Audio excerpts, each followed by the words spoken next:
ಪ್ರಭು ನ್ಯೂಸ್ಗೆ ಸ್ವಾಗತ. ಸಂಕೇಶ್ವರದಲ್ಲಿ ಪ್ರತಿಷ್ಠಿತ ಶಿಕ್ಷಣ ಸಂಸ್ಥೆಯಾದ ಶ್ರೀ ಬೀರೇಶ್ವರ ಶಿಕ್ಷಣ ಸಂಸ್ಥೆಯ Krishna Ayurvedic medical college and hospital ವತಿಯಿಂದ ಇಂದು ವಿಶೇಷವಾಗಿ ಸಂಕೇಶ್ವರದ ಹೆಮ್ಮೆಯ ಸಾಧಕರಿಗೆ ಮತ್ತು ಪವಿತ್ರ ಹುದ್ದೆ ದಿಟ್ಟಿಸಿಕೊಂಡ ಮಾನ್ಯರಿಗೆ ರಾಜ್ಯ ಮರ್ಯಾದೆಯಂತೆ ಇಂದು ಸತ್ಕಾರ ಕಾರ್ಯಕ್ರಮ ಜರುಗಿತು.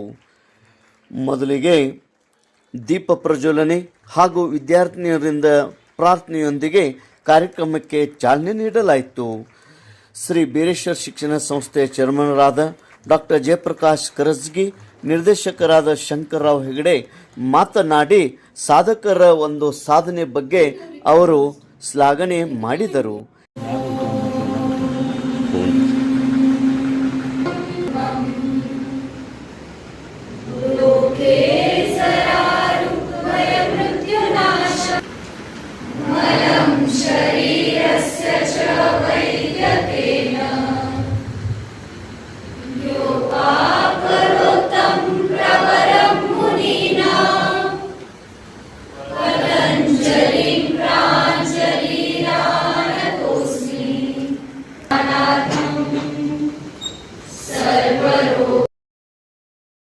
ಇದೇ ಸಂದರ್ಭದಲ್ಲಿ ಡಾಕ್ಟರ್ ಮಂಜುನಾಥ್ ಗವಿಮಠ್ ಪ್ರಾಸ್ತಾವಿಕ ಮಾತನಾಡಿ ವಿದ್ಯಾರ್ಥಿಗಳಿಗೆ ಪ್ರೋತ್ಸಾಹ ನೀಡುವಂಥ ಈ ಕಾರ್ಯಕ್ರಮ ಎಲ್ಲರಿಗೆ ಉಪಯೋಗವಾಗಲಿ ಎಂದು ಅವರು ತಿಳಿಸಿದರು. ಸಾಧಕರಾದ ಕಿರಣ್ ಎಸ್ ಕಮ್ತೆ UPSCಯಲ್ಲಿ ಆಲ್ ಇಂಡಿಯಾ 53ನೇ ರ್ಯಾಂಕ್ ಮತ್ತು ಕರ್ನಾಟಕಕ್ಕೆ ಫಸ್ಟ್ ರ್ಯಾಂಕ್ ಪಡೆದಿದ್ದಕ್ಕೆ, Sambhaji Ramesh Kamat IIT JAM joint admission test for MSc AR 532 rank in ಮ್ಯಾಥಮೆಟಿಕ್ಸ್ನಲ್ಲಿ, ಅದೇ ರೀತಿ ದಿ ಹುಕ್ಕೇರಿ ತಾಲೂಕಾ ವಿದ್ಯುತ್ ಸಹಕಾರಿ ಸಂಘಕ್ಕೆ ನಾಮನಿರ್ದೇಶಕರಾಗಿ ಆಯ್ಕೆಯಾದಂಥ ಸುಭಾಷ್ ಕಾಸಾರ್ಕರ್, ಅದೇ ರೀತಿ ಹುಕ್ಕೇರಿ ಕಂದಾಯ ತಾಲೂಕಿನ ನೋಟ್ರಿ ಆಗಿ ಆಯ್ಕೆಯಾದಂಥ ವಿಕ್ರಮ್ ಕರ್ನಿಂಗ್ ಇವರೆಲ್ಲರಿಗೆ ಸತ್ಕರಿಸಿ ಗೌರವಿಸಲಾಯಿತು. ಇದೇ ಸಂದರ್ಭದಲ್ಲಿ ಮುಖಂಡರಾದ ಮುಕ್ತಾರ್ ನದಾಫ್, ಚಂದ್ರಶೇಖರ್ ನಡದಗಲ್ಲಿ, ಕೀರ್ತಿಕುಮಾರ್ ಸಂಘವಿ, ಪಿಂಟು ಪಾಟೀಲ್, ಅಲ್ತಾಫ್ ಶಾಹಿನ್ನವರ್, ರಿಯಾಜ್ ಫನಿಮಂದ್, ಗೋಪಿ ಹಿರೇಮಠ್, ರಾಜು ನದಾಫ್, ಸುನಿಲ್ ಸಪಾಟೆ, ಫರ್ವೇಜ್ ಸೊಲ್ಲಾಪುರೆ, ಸುರೇಶ್ ಶೆಟ್ಟಿಮನಿ, ಗಣೇಶ್ ಕನಗಲಿ, ಮಲ್ಲಾರಿ ಕುಲಕರ್ಣಿ ಹಾಗೂ ಅನೇಕ ಗಣ್ಯಮಾನ್ಯರು, ಉಪನ್ಯಾಸಕರು, ವಿದ್ಯಾರ್ಥಿನಿಯರು, ಸಿಬ್ಬಂದಿ ವರ್ಗದವರು ಉಪಸ್ಥಿತರಿದ್ದರು. Tej Prabhu news, Sankeshwar. Today is not a celebration of individual success, but a celebration of collective progress. Every achievement, no matter how personal it may seem, contributes to the growth and development of the society. From a place called Hyderabad, just very near, just 10-15 kilometers from here, Chikkodi Taluk, Periyar district. Sankeshwar is my home. I've been staying here for last 3 years, in the sense, not literally, but this is where I belong.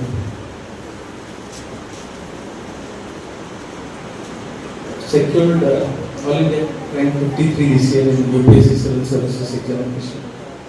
This was my 6th consecutive as well as the last attempt.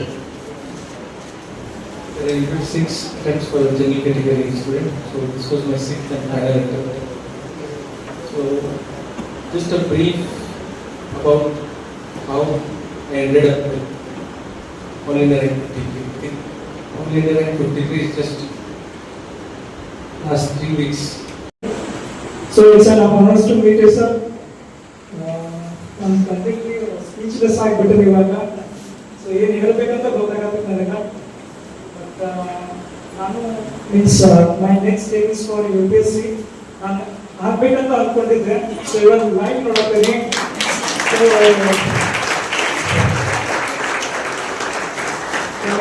ಇವ್ರು ಹೇಳ್ಬೇಕಂತ ಗೊತ್ತಾಗತ್ತಿಲ್ಲ actually. So ನಾನು actually clear ಮಾಡಿದ್ದ IIT jam entrance exam for MSc ಅಂತ, and it was second attempt for me, and maybe I get IIT Bombay or IIT Madras this time. So thank you so much. So just simple I got it, work hard, so everyone will get success. Thank you. ಕೇವಲ 6 attempt ಮಾತ್ರ 6ನೇ ಅಟೆಂಪ್ಟ್ನಲ್ಲಿ ಇಡೀ ದೇಶಕ್ಕೆ 53ನೇ rank ಮತ್ತು ಕರ್ನಾಟಕಕ್ಕೆ ಪ್ರಥಮ rank ಪಡೆದ ನಮ್ಮ ಬೆಳಗಾವಿ ಜಿಲ್ಲೆಯನ್ನು ಅಂದರೆ ಜೀವನದಲ್ಲಿ ಮನುಷ್ಯ ಸೋಲು ಹಾಕೊಂಡು ಹೆದರಬಾರ್ದು. ಸೋಲು ಏನು ಸೋಲು ಇರ್ತದ ಅದನ್ನೇ ಮೆಟ್ಟಿಲುಗಳನ್ನಾಗಿ ಗೆಲುವು ಪಡೆಯೋದು. ನಾವು ಯಾವುದಾದ್ರೆ ಒಂದು ಉದಾಹರಣೆ ನೋಡ್ಬೇಕಾದ್ರೆ ಅದು ಕೇರಳ ಅವರು ಕಾಣ್ತಾ ಇದ್ದೀವಿ. ಅವರು 5 ಅಟೆಂಪ್ಟ್ ಫೇಲ್ ಆದರೂ ಎದೆಗೋದಿಲ್ಲ. ಆದರೆ 6ನೇ ಅಟೆಂಪ್ಟ್ನಲ್ಲಿ ಗೆಲುವನ್ನು ಸಾಧಿಸಿದರು ಮತ್ತು ಅವರ ಗೆಲುವಿನ ಹಿಂದೆ ಅವರ ತಂದೆ ಮತ್ತು ತಾಯಿಯವರ ಪರಿಶ್ರಮ ಮತ್ತು ವಿಶೇಷವಾಗಿ ಅವರ ಮನೆದೇವರ ಪರಿಶ್ರಮಗಳು ಬಹಳಷ್ಟು ಇದೆ. ಯಾಕಂದ್ರೆ ಅವ್ರದ ಒಂದು IAS ಪಾಸ್ ಆದ ನಂತರ ಅವ್ರ ಬಗ್ಗೆ ಪೇಪರ್ ಒಳಗೆಲ್ಲ ಅವರ ವಿವರಣೆ ನಡೆದರು. ಅಲ್ಲಿ ಅವರ ಏನು ಧರ್ಮ ಪತ್ನಿಯವರೆಗೂ ಸಹಿತ ಸರ್ಕಾರ ಬರೋದು ಅಂದ್ರೆ ಒಬ್ಬ ವ್ಯಕ್ತಿ ಇವರು ಕಾಂಬಳೆ ಅವರು ಇವತ್ತು 5 ದೇವರಿಗೆ ಕೂಡ ಇಲ್ಲಿ ಬಂದರೆ ಇವತ್ತು ಅವರು ಎಲ್ಲರಿಗೆ ನನ್ನ ಹಾರ್ದಿಕ ಶುಭಾಶಯಗಳನ್ನ. IIT ಅಂದ್ರೆ ಅದರ ಸಂತೆ ಎಕ್ಸಾಮ್ ಅಲ್ಲ. IIT ಅಂದ್ರೆ ಅದು ಅವೆಲ್ಲ ಭಯಂಕರ ಟಫ್ ಇರ್ತಾವೆ. IAS ಪರೀಕ್ಷೆಯಲ್ಲಿ ಇವತ್ತಿನ ದಿವಸ ಕರ್ನಾಟಕ ರಾಜ್ಯಕ್ಕೆ 50 ದೇಶಕ್ಕೆ 53ನೇ ಕರ್ನಾಟಕ ರಾಜ್ಯಕ್ಕೆ ಪಟ್ಟು ಬಂದಂತ ಕಿರಣ್ ಕಪ್ಟೆ ಅವರು ಎಲ್ಲರಿಗೆ ನನ್ನ ಹಾರ್ದಿಕ ಶುಭಾಶಯಗಳು ಹೇಳ್ತಾ ಆಕ್ಚುಲಿ ನೋಡ್ರಿ ಜೀವನದಾಗ ಐದಂತೆ ಅಶ್ವತ್ಥ ಇಲ್ಲಿ ಬಂದಾಗ ನಾವು ಏನೇ ಇಲ್ಲೊಂದು ಕಾರ್ಯ ಕರ್ತವ್ಯ ಅಥವಾ ನಮ್ಮದಾದ ಒಂದು ಏನೇ ಉಳಿಸ್ಬೇಕಂತೇಳಿ. ಲೈಫ್ ಇಸ್ ಎ ಚಾಲೆಂಜ್ ಅಂತ ಹೇಳ್ತಾರೆ and education is a big challenge. We have to face it, we have to accept it and we have to clear it. ಅವಾಗ ನಾವು ಹೇಳಿದ ನಮ್ಮದು ವಿದ್ಯಾಭ್ಯಾಸ ಈಗ 5, 1, 2, 3, 4 ಅವರೆಲ್ಲ ಸ್ಟ್ಯಾಂಡ್ ಹೋಗ್ಬೋದಾದ್ರು ನನಗೆ 7ನೇ 8ನೇ 9ನೇ ನನಗೆ ತಿಳ್ಬರಾಗ್ತಿತ್ತು. SCD ಸಂಘದಲ್ಲಿ ಕಲ್ತದ್ದು ಆ ಹಿನ್ನೆಲೆಯಲ್ಲಿ ಒಂದು ಅತ್ಯಂತ ಅಭಿಮಾನ ಹತ್ತಿರವಾದಂಥ ಗ್ರಾಮದಲ್ಲಿ ಅತ್ಯಂತ ಬಡತನ ವ್ಯವಸ್ಥಿತ ಪರಿಸ್ಥಿತಿಯಲ್ಲಿ ಬಂದು ಇವತ್ತಿನ ದಿವಸ ಅವರು ಧೈರ್ಯ ಚೆಲ್ಲದಿಲ್ಲ. ಅವರು PhD ನೋಡಲಿಲ್ಲ. ಏನಿದು ಇಂಪಾರ್ಟೆಂಟ್ ಅಂದರು ನನ್ನ ಗುರಿನ ಮುಟ್ಟಬೇಕು, ನನ್ನ ಗುರಿನ ಮುಟ್ಟಬೇಕಂತೇಳಿ 6ನೇ ಸಲ ಇವತ್ತಿನ ದಿವಸ ಅವ್ರ ಗುರಿ ಮುಟ್ಟುವೊಳಗೆ ಹಂಗೆ ಮುಟ್ಟಿದಿಲ್ಲ. ಕರ್ನಾಟಕ ರಾಜ್ಯಕ್ಕೆ ಫಸ್ಟ್ ಬಂದ. There are 2 other people who are into public service. So this is an opportunity that Sri Vireshwar Shikshan Samsthe always encourages the achievers by inviting them for and felicitating them. So behind this event, our today chairman of Jayagaskar, who initiated that, will invite them and will felicitate on this occasion for their achievement.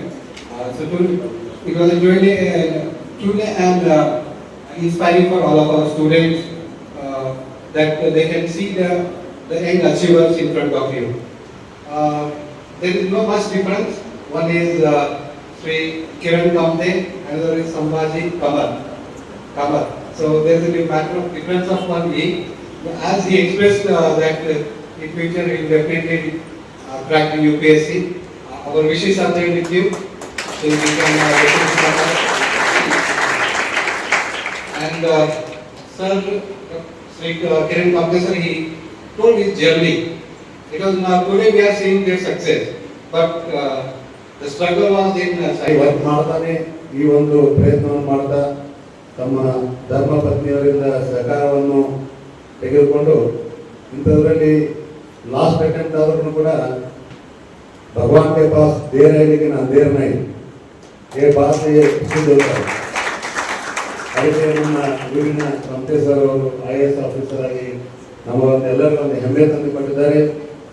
ನಾವು ಒಂದೇ ಒಂದು ತಮ್ಮಲ್ಲಿ ವಿನಂತಿ ಮಾಡ್ತೀನಿ, ವಿದ್ಯಾರ್ಥಿಗಳು MBBS ಮಾಡಿ, BAMS ಮಾಡಿ, BHMS ಮಾಡಿ, ಈಗಾಗಲೇ ಭಾಳ ಜನರು IAS ಮಾಡಲಿಕ್ಕೆ, IPS ಮಾಡಲಿಕ್ಕೆ ಅಥವಾ ಎಲ್ಲ ಕಾಂಪಿಟೇಟಿವ್ ಎಕ್ಸಾಮ್ ಮಾಡಲಿಕ್ಕೆ ಭಾಳ ಒಂದು ಈಸಿ. ಯಾಕಂತಂದ್ರೆ ನೀವು ಮೆಡಿಕಲ್ದಲ್ಲಿ ಅನೇಕ ಬುಕ್ಗಳನ್ನು ಅನೇಕ ಕಷ್ಟವಾದಂಥ ದೊಡ್ಡ ದೊಡ್ಡ ಬುಕ್ ಓದಿರ್ತೀರಿ, ನಿಮ್ಗೆ IAS ಮಾಡಲಿಕ್ಕೆ ಸ್ವಲ್ಪ ಜಾಸ್ತಿ ಅನುಕೂಲ ಇರ್ತದೆ.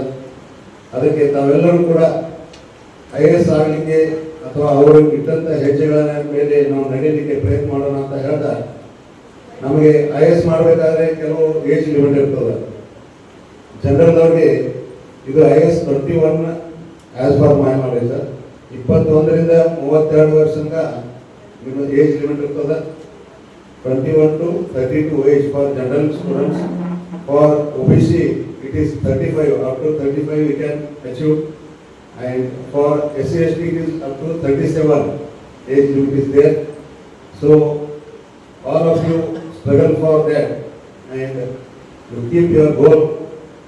ಮತ್ತೆ ಕಾನ್ಸ್ಟೆಂಟ್ ಆಗಿ ಸಿನ್ಸಿಯರಿಟಿ ಆಗಿ ಅಂಡ್ ರೆಗ್ಯುಲಾರಿಟಿ ಆಗಿ ಮಾಡೋದ್ರಿಂದ sincerity and regularity will give you speed and accuracy. Sincere ಆಗಿ ಮಾಡೋದ್ರಿಂದ ಪೇರೆಂಟ್ಸ್ಗಳು ಏನು ಸಪೋರ್ಟ್ ಮಾಡ್ತಿರ್ತಾರಲ್ಲ ಅವರಿಗೊಂದು ರಿಟರ್ನ್ ಗಿಫ್ಟ್ ಕೊಟ್ಟ ಆಗ್ತದೆ.